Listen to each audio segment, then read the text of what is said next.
The morning sunlight streamed through the blinds, casting golden stripes across the small, cluttered kitchen. Shadi stood by the stove, his dark hair slightly mussed from sleep, wearing my favorite oversized hoodie, the one he claimed he borrowed but never returned. He was making coffee, the scent mingling with the faint citrus of the soap we used to wash last night's dishes. I sat at the table munching on a slightly burnt piece of toast, trying to shake off the last remnants of sleep. Finals week was over, but the exhaustion hadn't quite worn off. "So, any thoughts yet?" Shadi's voice broke through my haze. He turned around, holding two mismatched mugs of coffee, one for him and one for me. "Thoughts on what?" I asked, though I knew exactly what he meant. I played dumb, hoping it would buy me a little more time. He raised an eyebrow and set the mugs down. "Don't pretend you don't know. I'm talking about the proposal, Levi. It's been 3 days, and I'm starting to think you're stalling." "I'm not stalling," I said, trying to sound convincing. But I was.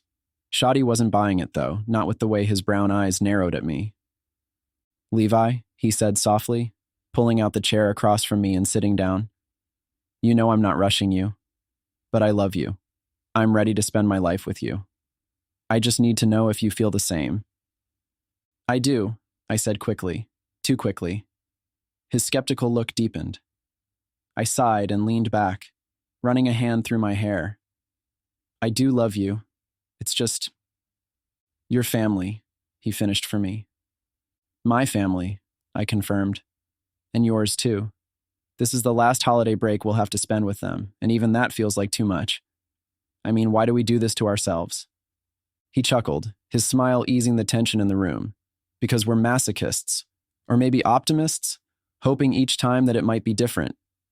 "Hope doesn't pay off much, does it?" I muttered, finishing the last bite of toast.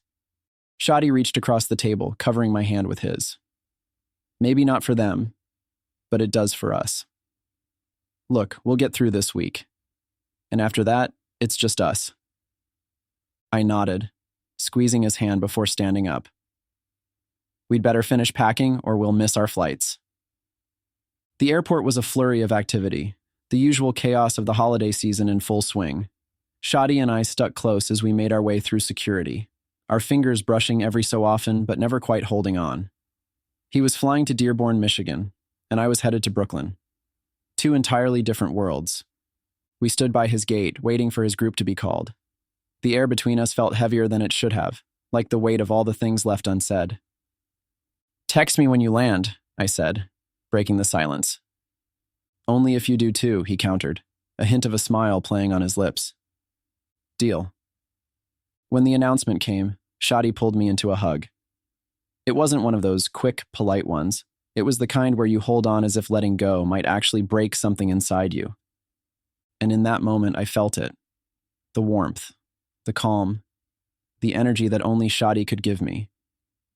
His unique ability to soothe the storm inside me while I did the same for him. It was our unspoken magic, the thing that made us stronger together than apart. "I love you," he whispered into my ear before pulling back, his hand lingering on my arm. "I love you too," I said, my voice softer than I intended. He walked to the gate, turning back one last time to give me a quick wave before disappearing into the crowd. As I made my way to my own terminal, I couldn't shake the heaviness in my chest. But beneath it, there was something else, a flicker of hope, or maybe resolve. Whatever this week brought, I'd survive it. And when it was over, Shadi would be waiting for me on the other side. The cold hit me like a slap as I stepped out of the terminal at JFK. The sky was a washed-out gray, and the air smelled faintly of jet fuel and snow that hadn't fallen yet. I pulled my coat tighter around me, the city's familiar chaos rushing to meet me. Honking cabs, rumbling buses, and impatient travelers shuffling toward their destinations. My Uber driver barely glanced at me as I slid into the back seat. The buildings blurred together as we sped through the city, each turn bringing me closer to a place I both dreaded and longed for. When we pulled up to the house, I hesitated for a moment before stepping out. The Uber's tires crunched against the curb, the sound disappearing into the hum of the neighborhood. The house looked the same as it always had, sturdy and unyielding, like the people inside. The mezuzah on the door gleamed faintly in the dim light. I barely had time to ring the bell before my mother flung the door open.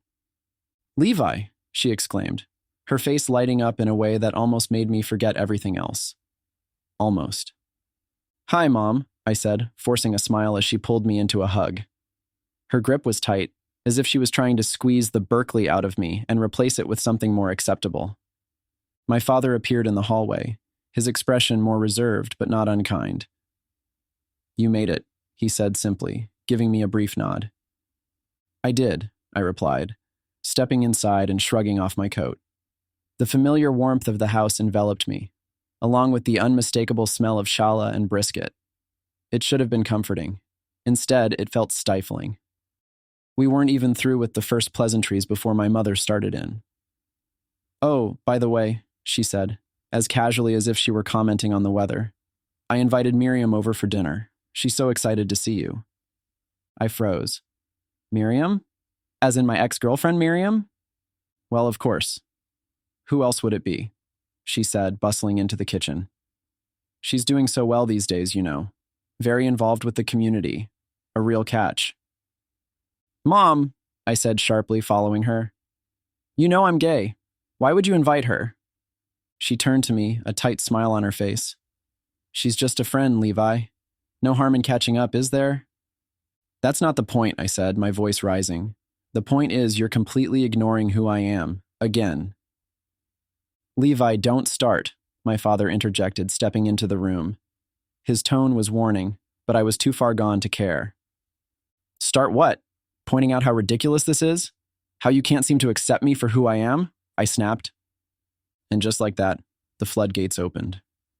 My parents, usually so united in their disapproval, began bickering with each other about who was responsible for my situation. My mother accused my father of being too lenient, while he accused her of being overbearing. Voices rose, words sharpened, and the air grew thick with tension. It was like a dance we'd done 100 times before, each of us stepping into familiar roles. And as much as I hated it, I couldn't stop myself from joining in. Finally, I couldn't take it anymore. I closed my eyes and let it out. That strange, otherworldly energy I'd carried for as long as I could remember. It rippled through the room, invisible but unmistakable. The shouting stopped almost instantly, replaced by a heavy silence. My parents stared at me, their anger drained away, replaced by something closer to confusion. They didn't know what I'd done, only that the fight had suddenly left them. But I knew. I could feel it, the weight of their anger settling into my chest, heavy and cold. My breathing hitched as I tried to steady myself, to keep their negativity from overwhelming me. "I'm going to my room," I muttered, turning on my heel before they could respond. Once upstairs, I collapsed onto the bed, staring at the ceiling as the weight of the day pressed down on me. My phone buzzed in my pocket, and I pulled it out, hoping for a distraction. It was a text from Shadi. "How's it going? Are they being awful yet?" I stared at the screen for a moment before typing back. "Already hit my limit. Wish I was with you instead." His reply came almost instantly. "Same here, hang in there, love." I closed my eyes, clutching the phone like a lifeline. The next morning, the house was quieter. My parents had gone to run errands, and my brothers weren't due in until later in the week. It should have been a reprieve, but instead the silence felt like it was conspiring against me. I stayed in my room, scrolling aimlessly through my phone until I saw Shadi's name light up on the screen. Answering immediately, I leaned back against the headboard, already feeling some of the weight lift. "Hey you," I said, my voice softer than I intended. "Hey yourself," Shadi replied, his voice warm despite the faint sounds of chaos in the background. "How's the Brooklyn chapter of the Dysfunctional Family Club?" "Already planning my resignation," I said dryly. "You?" He let out a short laugh. "Let's just say it's a miracle I haven't started throwing plates yet. My mom keeps asking when I'm going to stop wasting time and get a wife, and my dad's on me about praying more. You know, the usual." "Sounds like a blast," I said, trying to match his humor. But the truth was, I hated hearing about how they treated him. "You'd think I'd be used to it by now," he added, his voice dipping slightly. "You shouldn't have to get used to it. I said, my tone more serious than I intended. There was a pause, and then he sighed. We can survive this, right? We've survived worse, I said, trying to sound confident. But my mind was already wandering back to last night, to the weight I'd absorbed and the exhaustion it left behind. Levi? Shadi's voice pulled me back. You still there? Yeah, sorry. Just thinking about how much I miss you. Miss you too, he said, his voice softening. And hey, don't forget you still owe me an answer. To what? I teased, though my heart wasn't fully in it. Don't play dumb, Levi, he said with a laugh. You know what? I do, I admitted, the weight of his proposal settling over me like a warm blanket and a heavy stone all at once. Take your time, he said, his tone turning serious. But also hurry up. I could hear the smile as his lips separated from his teeth. Before I could respond, the door to my room creaked open.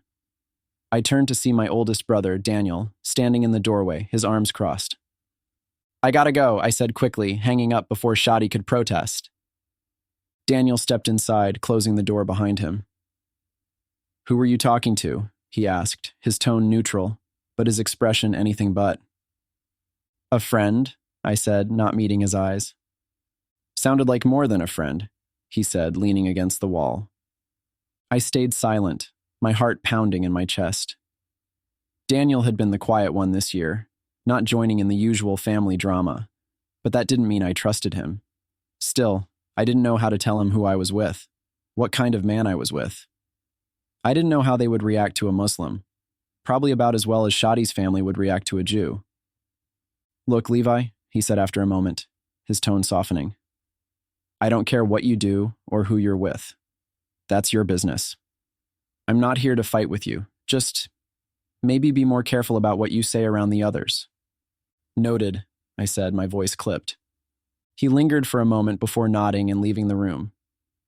My phone buzzed again, and I glanced at the screen. It was Shadi, sending me a simple text.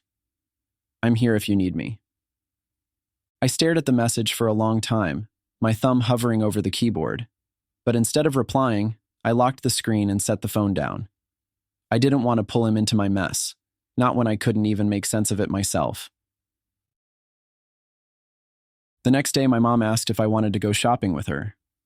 At first, I hesitated, but the thought of getting out of the house and away from my father's quiet judgment and Daniel's vague warnings sounded appealing. We drove in near silence, the car filled with the kind of tension only family can create. She broke it occasionally with small talk about the weather and traffic, but I could tell there was something else simmering under the surface. I should have known better than to think this outing was innocent. The store she took me to was a small boutique a few blocks away, one I barely remembered from my high school days. As soon as we stepped inside, my stomach dropped. Behind the counter, organizing a rack of scarves, was Miriam. Oh, Levi, what a surprise, my mom said, her voice dripping with false innocence. I froze in place, my jaw tightening. Are you kidding me? I hissed under my breath. Miriam looked up, her face lighting up in recognition. Levi, wow, it's been ages, she said, coming around the counter with a smile that was too warm to be anything but uncomfortable. Yeah, ages, I said stiffly, glancing at my mom, who was suddenly very interested in a nearby display of handbags. How have you been? What are you up to these days? Miriam asked, clearly trying to keep the conversation light. I'm fine. Still at school. You? Oh, you know, just working here and staying involved with the community. It's been good. She paused, her eyes darting to my mom before adding, we should catch up sometime. Before I could respond, my mom reappeared holding up a scarf. What do you think of this, Levi? Doesn't it bring out his eyes, Miriam? I wanted to scream. Instead, I muttered something about needing air and bolted for the door. The cold hit me like a slap, but it was better than staying inside and pretending this ambush was anything but manipulative. I leaned against the wall outside, trying to steady my breathing. A few minutes later, my mom came out, her face a mix of concern and frustration. What was that about? She asked. You know exactly what that was about, I snapped. Why can't you just let it go? I'm not going to end up with Miriam or anyone like her, okay?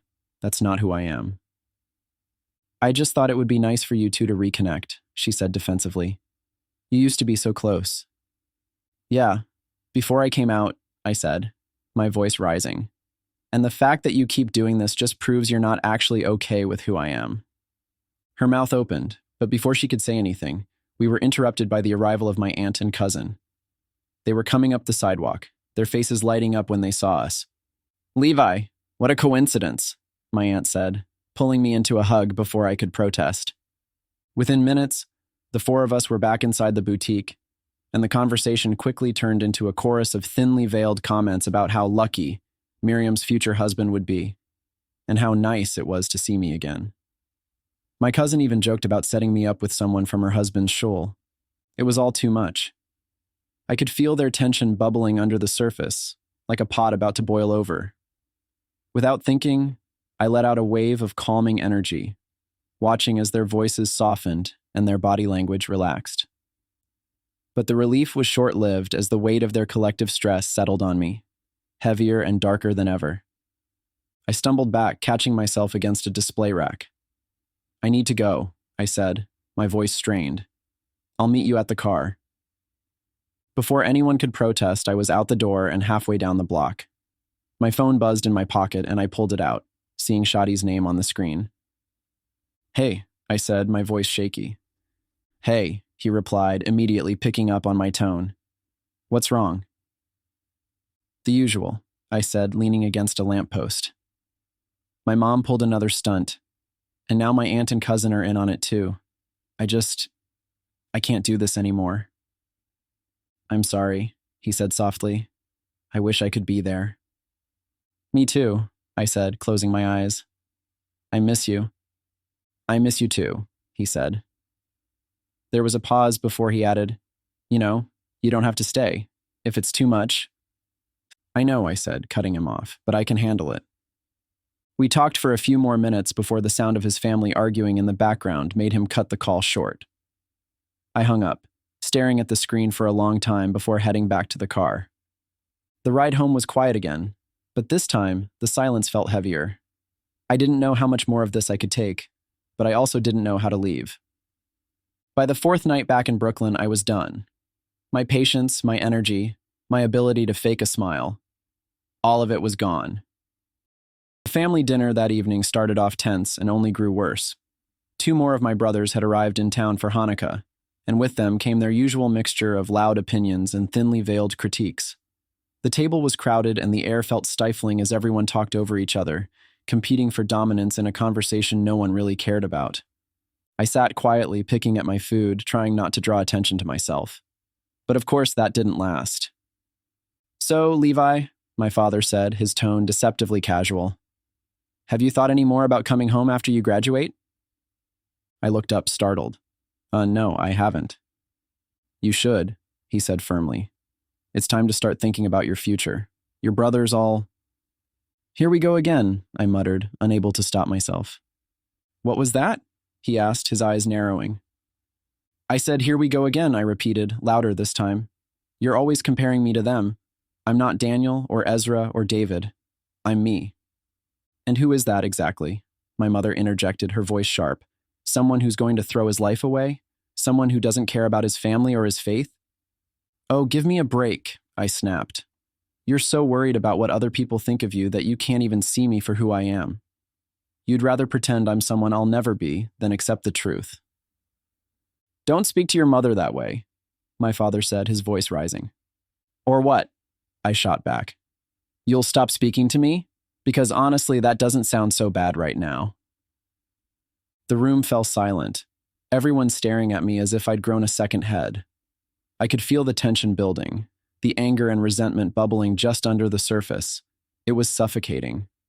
And then, as if the universe had a sense of humor, the doorbell rang. My mom got up to answer it, and when she returned, Miriam was with her. Miriam was in the neighborhood and thought she'd stop by, my mom said, her voice too bright, too forced. I stared at her in disbelief. Are you serious? I said, standing up so abruptly that my chair scraped loudly against the floor. This is too much, even for you. Levi, my mom said, her tone warning.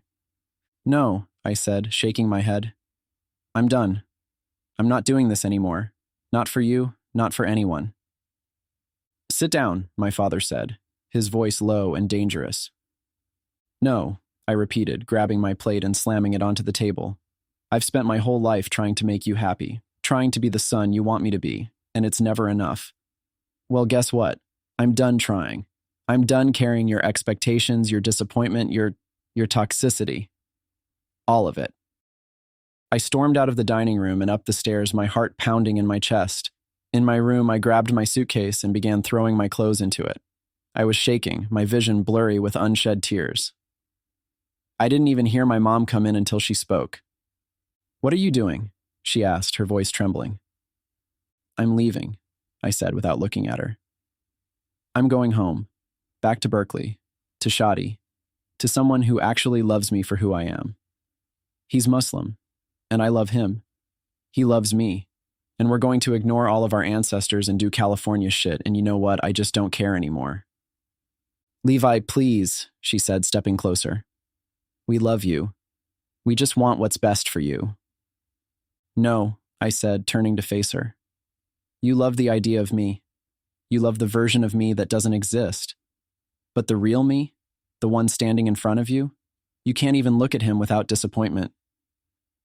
She opened her mouth to respond, but I held up a hand to stop her. Don't, just don't. I zipped up my suitcase and slung my backpack over my shoulder. Outside, my oldest brother, Daniel, was waiting. Levi, he said, his voice soft. Wait. I stopped, turning to face him. What do you want? He hesitated, then sighed. I'm sorry. For everything. For how we've treated you. You don't deserve it. I stared at him, stunned. What? I mean it, he said, stepping closer. I've been watching all of this, and it's wrong. You're my brother, and I love you. And I'm sorry I haven't said that before. For a moment, I didn't know what to say. Then, without thinking, I hugged him. It was brief, awkward, but genuine. Thank you, I said, my voice barely above a whisper. By the time the Uber arrived, my mom was standing at the door, tears streaming down her face. She didn't say anything, but I could feel her eyes on me, heavy with regret. Even after everything, I hated doing this to her. But life was too short to drag things out, and our relationships needed immediate and drastic change. I didn't call Shadi. Not yet. I didn't want him to worry. I just needed to get home. When the Uber dropped me off in front of our apartment in Berkeley, it was almost midnight. The air was crisp, and I could see my breath as I exhaled. The streetlights cast long, pale shadows on the sidewalk, and the building felt eerily quiet compared to the chaos I had just left behind in Brooklyn. I fumbled with my keys at the door, exhaustion and emotion clouding my coordination. When I finally pushed it open, I noticed the apartment felt colder than usual. I sighed. Of course, I hadn't thought to turn on the heat before leaving for New York. As I set my suitcase down, a faint light from the kitchen caught my attention. My heart skipped a beat. I hadn't left any lights on. Slowly, I walked toward the kitchen, my pulse quickening with each step. When I reached the doorway, I froze. I could feel his warmth before I laid eyes on him. Shadi was standing there, his back to me, rummaging through the cabinets. He turned at the sound of my gasp, and the relief on his face was instant. Levi, he said, his voice soft and warm, like a balm for my frayed nerves. He closed the cabinet door and took a step toward me. You're back. What are you doing here? I asked, my voice breaking slightly. He gave me a sheepish smile. I couldn't stay in Dearborn any longer. Things got, well, you know how they get. I left a few hours ago. I didn't call because I didn't want you to worry. I laughed, a tired, watery sound. I didn't call either, for the same reason. We stood there for a moment, just staring at each other, the weight of everything unsaid hanging in the air. Then, without a word, I crossed the room and wrapped my arms around him. He hugged me back, his grip firm and grounding, and for the first time in days, I felt like I could breathe again. We pulled back slightly, just enough to look at each other. His hands rested on my shoulders, his thumbs brushing against my collarbone in a gesture so small yet so intimate that it made my chest ache. "Yes," I said, smiling despite myself. "Yes, I want to marry you, but I have one condition." His eyebrows lifted in surprise. "What's that?" "We're putting up a tree and celebrating Xmas this year. You have 1 week to buy me something shiny and wrap it in paper," I said, a playful edge to my tone. He blinked, then laughed, a bright, joyful sound that filled the room and warmed the icy air. "Levi, we're not Christian." I grinned. "That doesn't matter because I said Xmas, not Christmas. Besides, most Christians aren't even Christian." He rolled his eyes but smiled back, his hands sliding down my arms to hold my hands. "Fine. Of course. Whatever you want." For a moment, we just stood there, our foreheads resting against each other's, our hands intertwined. The warmth between us was tangible, a soothing counterbalance to the hurt and chaos we'd both endured. "We're going to be okay," Shadi said softly, as if reading my thoughts. I nodded. "Yeah, we are." The apartment didn't feel so cold anymore. Together, we turned off the kitchen light and made our way to the living room, where we curled up on the couch under a shared blanket. And we were home. Finally, free to define what this word meant and what the world meant to us. I remembered the first time we met, when he said that if you rearranged the letters in my name, they could spell evil. And I reminded him that at least my name wasn't shady. It reminded me of how warm I felt then, and how I didn't want to lose that feeling from that day forward. And as Shadi's calming energy wrapped around me as comfortably as it did that first day, I knew that wherever he was, that's where I'd always belong.